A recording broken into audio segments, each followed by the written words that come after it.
રામ નારાયણ રામ। આજના પરિપ્રેક્ષ્યમાં ઘણીવાર જોવા મળે છે કે ઘરના દરેક સભ્ય કોઈને કોઈ રીતે મનમાં દંભ, તણાવ અને ડિપ્રેશનથી પીડાય છે। આ તમામ પરિસ્થિતિઓને કારણે માણસ પોતાની ખુશીને સામાજિક રીતે વ્યક્ત કરી શકતો નથી। આ સમગ્ર સૃષ્ટિમાં દરેક જીવ ખુશ રહેવા માગે છે, સમૃદ્ધ અને સાપ્તાહિક જીવન જીવવા ઈચ્છે છે અને આવું જીવન મેળવવા માટે માણસ સંપૂર્ણ પ્રયાસ કરે છે। પરંતુ જ્યારે આ પ્રયત્નો નિષ્ફળ જાય છે અને સફળતા ન મળે ત્યારે માણસના મનમાં નિરાશા અને દંભ વસવા લાગે છે। આવી વ્યક્તિ ધીરે ધીરે સમાજથી અલગ થવા લાગે છે, પોતાની ઈચ્છાઓ અને ખુશીઓને ખુલ્લેઆમ વ્યક્ત કરવાનું બંધ કરી દે છે। હવે પ્રશ્ન ઉઠે છે કે આવી પરિસ્થિતિમાંથી બહાર આવવાનું શું ઉપાય છે? તેનો એકમાત્ર ઉપાય છે સાધનાની પ્રાપ્તિ કરવી, અને સાધના મેળવવાનો શ્રેષ્ઠ માર્ગ છે રામ નારાયણ રામ નામનો જપ કરવો। તમે રામ નારાયણ રામ નામનો જપ કેવી રીતે કરી શકો? તેનું ખૂબ જ સરળ રીત છે। આ બીજ મંત્રના જપ માટે કોઈ વિશેષ આસનની જરૂરિયાત નથી।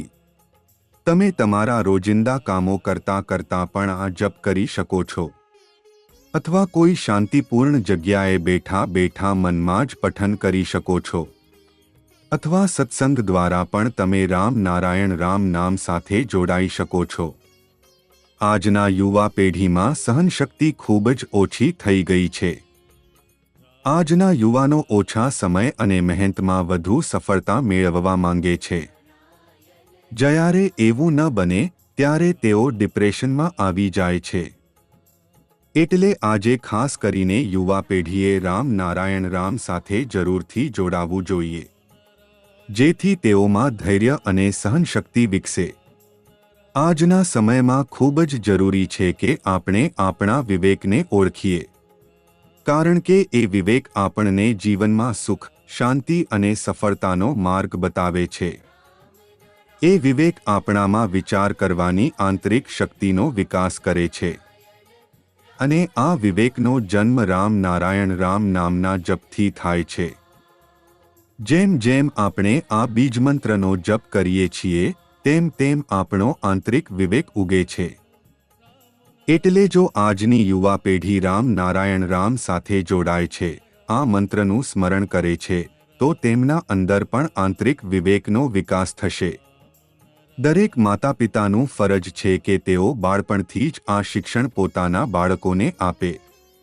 બાળપણથી જ તેમને રામ નારાયણ રામ નામ સાથે જોડવાનો પ્રયત્ન કરવો જોઈએ, જેથી યોગ્ય સમયે તેમના અંદર વિવેકનો વિકાસ થવા લાગે।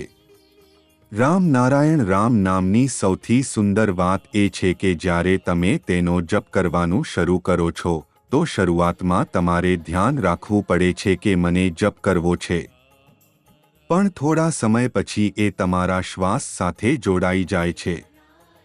જેમ આપણે શ્વાસ લઈએ છીએ અને અમને ખબર પણ પડતી નથી, તેવી જ રીતે આ બીજમંત્ર દરેક શ્વાસ સાથે જોડાઈ જાય છે। ક્યારે આપણે તેનો ઉચ્ચાર કરવાનું શરૂ કરી દે છે આપણને ખબર પણ નથી પડતી। આ મંત્ર આંતરિક રીતે સતત સ્મરણમાં રહે છે। તેથી દરેક જીવાત્માએ રામ નારાયણ રામ સાથે તત્કાળ અને શ્રદ્ધાપૂર્વક જોડાવું જોઈએ।